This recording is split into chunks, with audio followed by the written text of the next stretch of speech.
Jonah, chapter 1. Jonah flees from the Lord.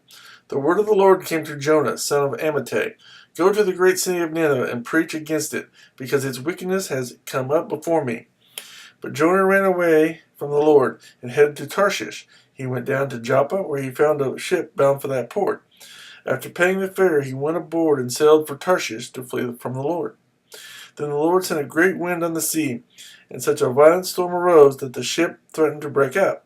All the sailors were afraid, and each cried out to his own god, and they threw the cargo into the sea to lighten the ship.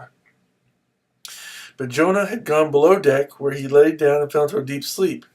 The captain went to him and said, "How can you sleep? Get up and call on your God.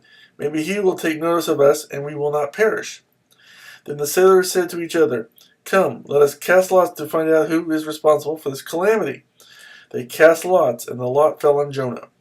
So they asked him, "Tell us, who is responsible for making all this trouble for us? What do you do? Where do you come from? What is your country? From what people are you?" He answered, "I am a Hebrew, and I worship the Lord, the God of heaven, who made the sea and the land." This terrified them, and they asked, "What have you done?" They knew he was running away from the Lord, because he had already told them so.